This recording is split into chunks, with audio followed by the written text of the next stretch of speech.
Драги гледачи, како што најавивме и пред празниците, се наоѓаме во домот на 13 годишниот Доријан Темелковски од Прилеп, еден мултиталентиран млад дечко кој што се занимава со повеќе области, има различни интересни хобија и сфери на неговото дејствување, така што пред се добре дојде во нашата емисија. Добре ве најдовме. Како што кажав и на самиот почеток, изрази огромна желба да дојдеш во нашето студио, во студиото на Инфокомпас и да погледнеш како се продуцираат новинарските содржини, како се прават, од каде таа желба и колку време следиш новинарство? Новинарство секој следи од кој е роден, нормално, од вести од телевизија, Инфокомпас. Ги следам една година, како што имавте напишано. Како ти се допаѓаат нашите прилози, нашите содржини медиумски? Добри се прилозите, поинтересните, некои посериозни, малце подосадни се. Некои за балансо, за буџето, некои такви, тие подосадни се. И да, интересно. Друга критика што би ни дал, а ние би се подобриле како медиум? Како млад човек, што мислиш? Од Итар пеел епизодите во еден фолдер да ги клете во плейлиста, за да не ги барам да Од Итар пеел си имат посебна рубрика. Да, од Итар пеел. Пеел си знае. И од Инфорегион да ги додајте во таа плейлистата, пошто не ви се додаени. Благодарам на твоите позитивни критики и за довербата што имаме од тебе на Инфокомпас. Продолжи да не следиш, да не гледаш и верувај дека нема да те изневериме. Ќе видиме, мислам се надевам дека нема да ме изневерите, ама така е. Док не видиме, не веруваме. Не може да се верува додека не се види. Како што најавив, се занимавате со повеќе сфери на ваш интерес. Еве на 13 години свириш на повеќе инструменти и музиката е една од твоите најголеми љубови. Зошто и како започна целата приказна на Доријан и музиката? Мајка ми и татко ми први ме запиша мене на музичко, пошто никој не знае. 6 години, но го знам музичко што е. И така почнав. Некои лесни композиции, само со десна рака, тоној до ре ми фа соло си до. И после почнав построго малце да вежбам. На кој инструмент прво? На клавир. Матичен инструмент ми е клавир. Бас во скоро време почнав и гитара, пред една година, две. И со клавир строго се занимавам, строго класика. Еве во последно време од 5 до 6 кога бев, почнав и джез малце, така, да го проширам начинот на свирење, техниката на прстиве. Пошто секој жанр е различен, дали класика, дали джез, дали прогресивен метал, дали било шо. Што сакаш најмногу да свириш и што слушаш? Најмногу сакам да свирам джез, но морам да свирам класика, пошто на музичко нема основно джез и во средно нема джез, само на академија да си одбереш. Каква музика слушам?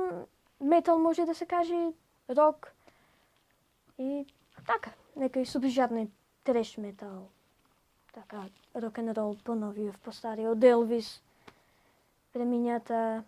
Група твоја омилена? Металика, Манескин и Tenacious D. Од македонските? Од македонските Филип Јездич. Филип Јездич, Пилепчанецот. Да. Може да слушнеме нешто како свириш на клавир? Да. Што ќе ни освириш? Соната од Бетовен, опус 49 број 2. Да слушнеме малку како звучи.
Значи, освен клавирот, свириш уште неколку други инструменти, меѓу кои и бас гитарата. Да. Што би ни освирил сега? Чегот свирам интрото од For Whom the Bell Tolls од Металика. Како сега клавир и бас гитара, како се поврзуваат? Од каде ljubовта кон двата инструменти? Прво почнав на гитара да свирам, тоа беше 2020, 20 јули, 2022, се извинувам, 20 јули почнав гитара, пошто бев на концерт на гитарист на Стив Вај и некако од таму зедов корен и плюс татко ми што свири.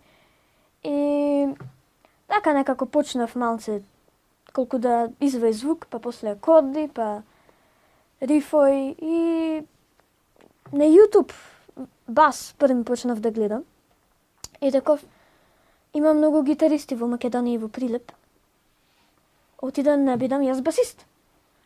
И така гитарата свирев ко бас и после ми купија бас со се појачало и така почнав бас да свирам. Меѓу басот и клавирот?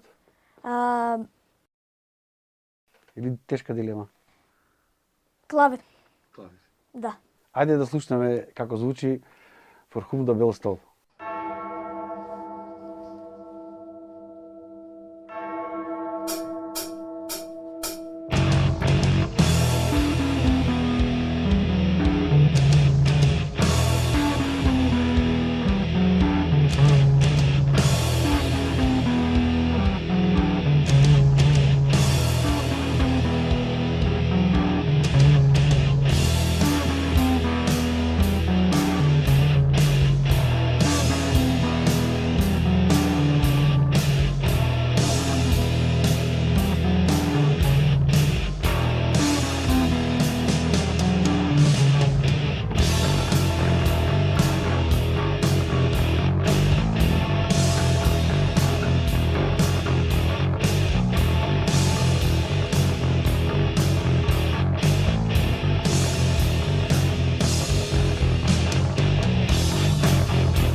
Како што имавме можност да слушнеме, навистина прекрасна изведба на Фала. песната од Металика.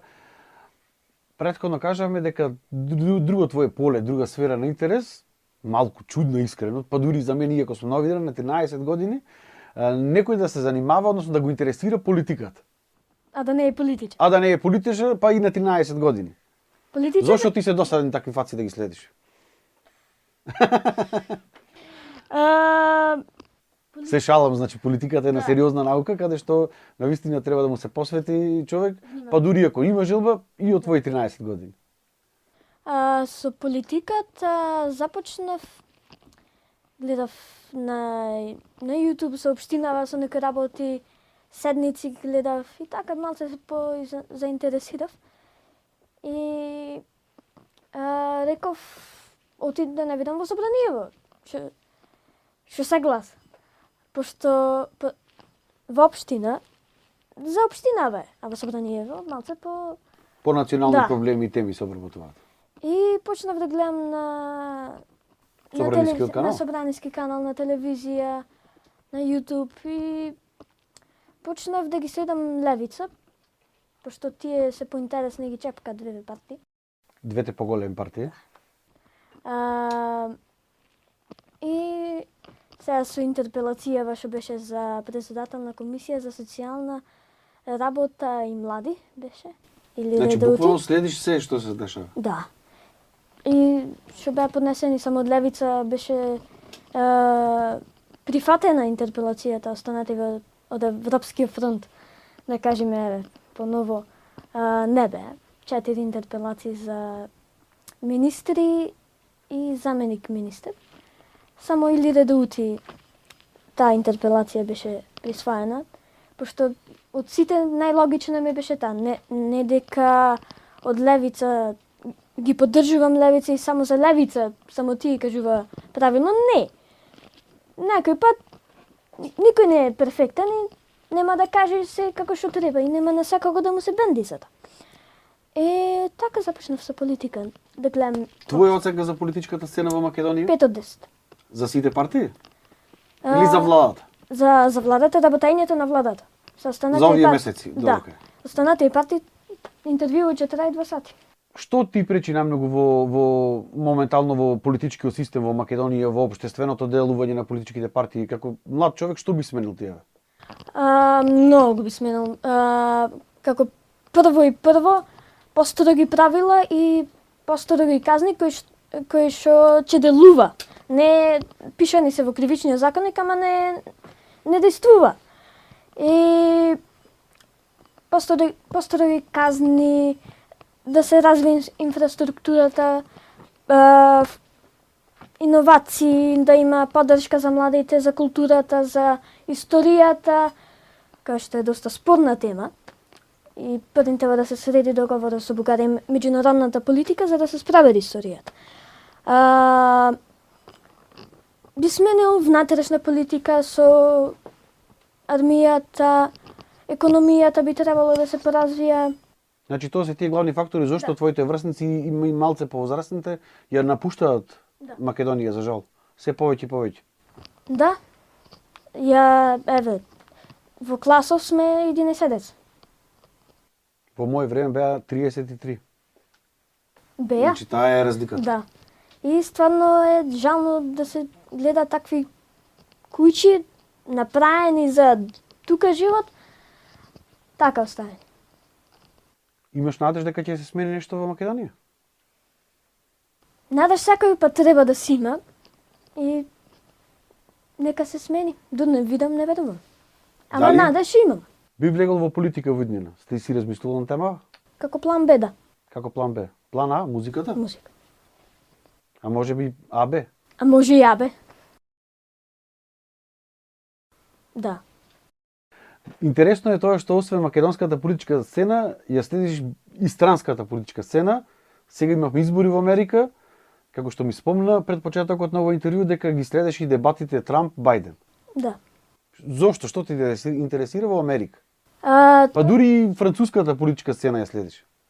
Па интересно е таму што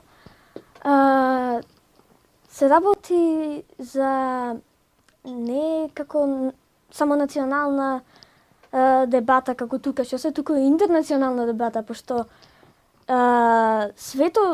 дел од светот зависи од Америка. Мислам, зависи и од Русија, и од Кина, и од поголемите држави. Да. И битно е да се гледа такви дебати, пошто се решава светот таму. Да, сега на 20 доаѓа Трамп, официјално како председател официјално на Соединетите Американски држави.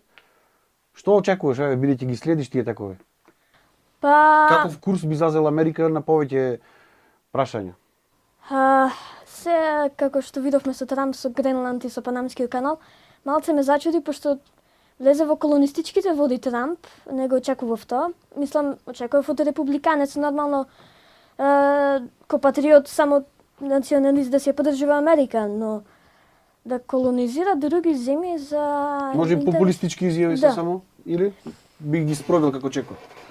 Мислам, искрено, пошто се буна од Гренланд, се буна од Канада и од Панама, така да или нема ништо да се случи, или може да очекуваме нови војни. Во Франција би останал или би се сменил Макрон?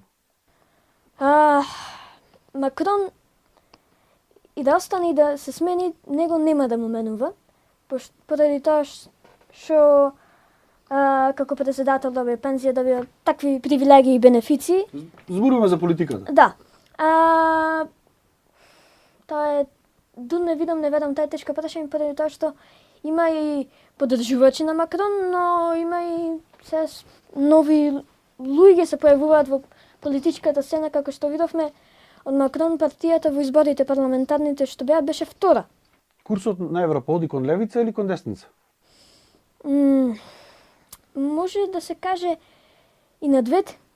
Имаме Англија со работничката партија, а Франција е левичарска земја, таква е владата. Во Германија гледаме подел на десницата. На десницата, да, што е интересно поради тоа што последен пат кога било екстремната десница на власт било за времето на Хитлер. Ќе видиме како ќе се одвиваат тие такови. И уште едно прашање за меѓународната сцена Русија и Украина, навистина една нецивилизирана војна во 21 век да гинат милиони луѓе. Како млад човек како гледаш на тоа? Таа е војна помеѓу Русија и НАТО. Таа војна била потигната за НАТО некако, да кажеме, поради тоа што Украина сака да влези во Европска унија и во НАТО. А Русијата не го дозволува, пошто Би се загрозил некој... Да. Би биле поблиску, тие многу поблиску до Русија. Тоа е... Стратешка точка е Украина. Да. И националната безбедност би била загрозена. Тогаш би било пострашно. Но сепак е жално во 21 век илјадници луѓе буквално секој ден Секој ден и бегаат. во срцето на Европа да го гледаме тоа. Тоа е стварно зачудувачки. Ако се однесуваме така како ќе се однесуваме подоцна, ако има поразвиена технологија, поразвиена инфраструктура и се оружја нуклеарни. Ја спомнавме историјата, да се надеваме дека нема да дојде до Се потреба на надевам. нуклеарните оружја. Историјата исто така е едно поле на твој интерес. Кој дел од историјата на човештвото ти е најинтересен? Па, може да се каже после Прва светска војна. И Прва светска војна, Зошто? па тогаш имало судебна идеологија. Распад на монархија, имаме борба помеѓу капитализам и комунизам. Исток и запад, нормално пред тоа е потикната студената војна подоцна. И тој период за тоа ми е интересен, со идеологиите, но и со тогашните размислувања на лидерите, на кралевите, на Дали последните. денес имаме идеологија или сето е интерес и пари и моќ? И двете. Некои одлуки се носат за идеологија, некои за интереси, пари, финанси. Кај нас? Кај нас може да се каже дека е се за интереси и пари, собствен интерес. Идеологија постои ли? Идеологија, сите партии што ги видовме се десничарски партии, освен левица, ама не видов јас некои десничарски движења низ тековите на македонската политика. Може би малку не знаат, ти си правнук на Томе Темелковски. Да. Човекот кој што го изгради пленарскиот дом Томе Темелковски на Селечка планина, кој што денес е единствениот поголем пленарски дом во Прилеп и неговата околина. Потоа, откако изгоре пленарскиот дом Дервен, имаме некои помали такви куќички на Селечка планина, но како пленарски дом ова е единствен. Официјален. Официјален. Дали одиш можеби по стапките на твојот прадедо, се занимаваш со овој спорт пленарството или? Па да, планинареме со татко ми, но сега поретко поради тоа што иде празници, се слави, се јади, се пија и во... Мате сега не е периодот за пешачење. Да. Мислам, бевме на планина ние периодов, преубаво беше, ама поубаво е во пролет. Или барем во февруари е поубаво отколку сега. Освен За со мене. планинарство, тука е и шахот. Навистина една интересна игра, која што дел од твоите врсници воопшто не ни знаат како се игра. Како дојде до шахот? До шахот дојдов случајно. Видов на јутубер еден каде што разгледува шах. И реков, ајде да го видам видео. И видов шахов, како се игра, фигурите како се мрзна, па после на телефон, играв на лаптоп, на компјутер. И тогаш ми предложија родителите да се запишам на шаховски клуб и реков, добро, да видам како е. И од тогаш сум запишан од 2200 на шаховски. Ќе продолжиш водина со шахот? Како хоби, да. Како хоби. Да. Не планирам сега да бидам Магнус Карлсен, професионалец. Туку чисто колку да излезам од овие сфери. Го започнавме ова интервју со музика. Ќе го завршиме со музика. Спомнаваме свириш повеќе инструменти, еден од нив е и укулелето. Да. Може да ни свириш нешто на укулеле и што би ни засвирил? Па би свирил дел од песната Ламбамба на укулеле, кој што е прилично интересен инструмент и не го гледаме секој ден во македонската естрада. Да, и поразлично од останатите. Да.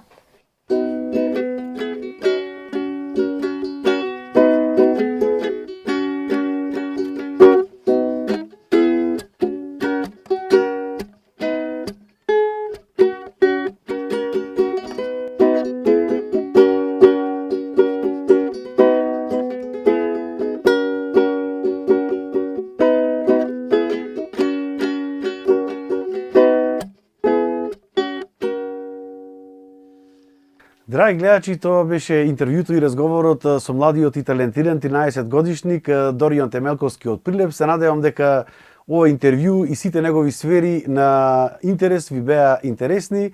Со нови информации се гледаме во наредните наши интервјуа.